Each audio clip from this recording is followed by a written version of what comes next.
अध्याय मुझे स्वागत जनाए। प्रभु आपण मान प्रत्येक को बाहुल्य रूप आशीर्वाद करूँ। आज जो प्रसंग में प्रभु का वाक्य ध्यान करवा, आलोच्य प्रसंग होछि शासन परे आसन। शासन परे आसन। आम जो शासित होगा तापर ही प्रभु हमको आसन रे नेबे। प्रभु आमको किछि देबा पाई हमको शासन करती, गोटे प्रक्रिया देकी नियंती, गोटे प्रणाली मध्य नियंती।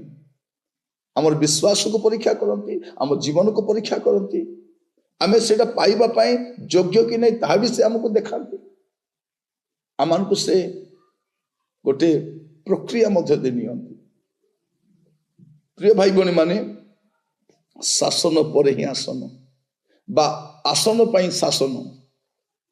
प्रभु आमान को अनुग्रह कर। देखो बाइबल कौन कहूँ, हितोपदेश 3 पर्व 11 पद।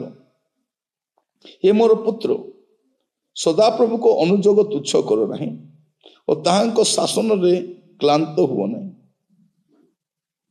कौन लेखा अच्छे? क्लांत हुओ नहीं। हे मोर पुत्र, सदाप्रभु को अनुजोग तुच्छ करो नहीं। प्रभु बेले बेले हमको अनुजोग करती, प्रभु हमको शासन करती, आम क्लांत हेबा नहीं।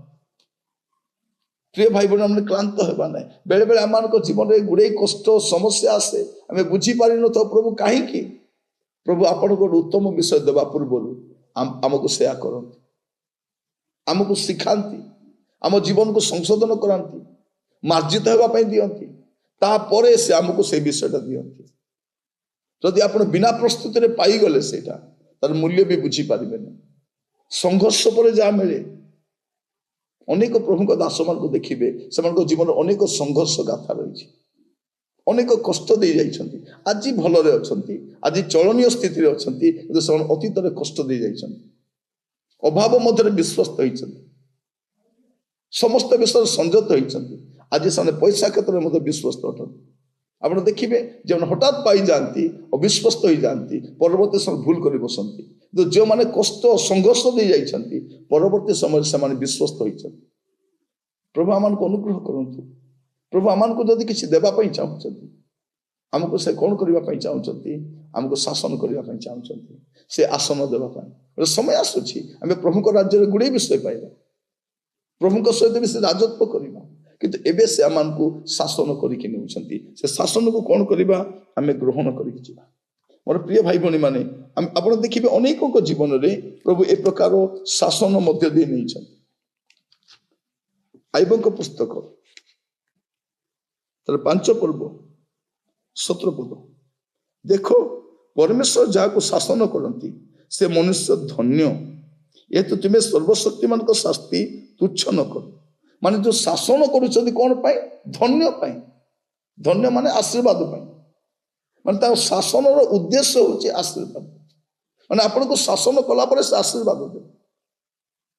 केडे बड़ योजना भाबी देखो, आमे शासन रे क्लांत हो जाउछु, शासन रे भांगी पडुछु, व्यतिव्यस्त होछु। प्रभु काहे के मो प्रति एटा करूछथि? आपण से लेखा रहउछि, देखो परमेश्वर जहा को शासन करंती से मनुष्य धन्य, माने से आशीर्वाद पाई गला। से प्रभु जाको बाछी जदि शासन पाए से आशीर्वाद पाई गला। ए तो तुम्हें सर्वशक्तिमान को शास्ति तुच्छ न करो।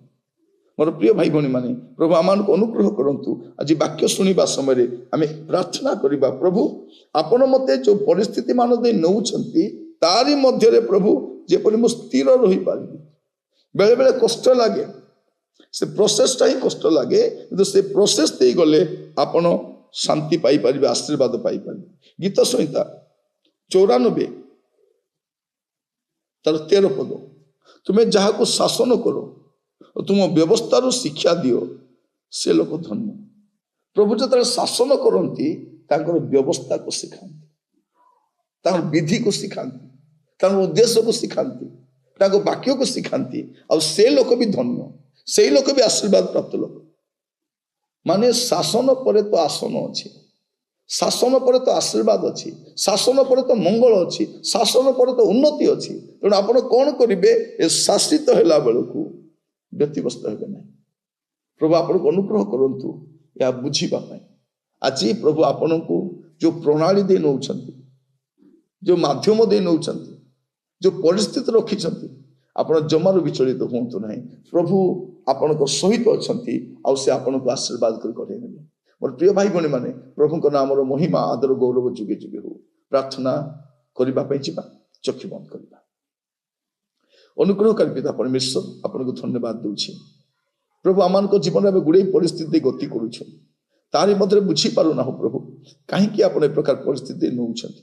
ତା ବୁଝିବା ପାଇଁ ସାହାଯ୍ୟ କର, ଆମମାନଙ୍କୁ ଦୟା କର ପ୍ରଭୁ। ଯେପରି ବିଶ୍ୱସ୍ତ ଭାବରେ ଆପଣଙ୍କ ଶାସନର ସହଭାଗୀ ହେଇ ଆଶୀର୍ବାଦ ପ୍ରାପ୍ତ ହେଇପାରିବୁ, ଦୟା କର। ଆଦର ମହିମା ଆପଣଙ୍କୁ ଦେଇ ପ୍ରାର୍ଥନା ମୋର ପ୍ରାଣର ପ୍ରିୟ ଯୀଶୁଙ୍କ ନାମରେ ମାଗିଲି, ଆମେନ୍।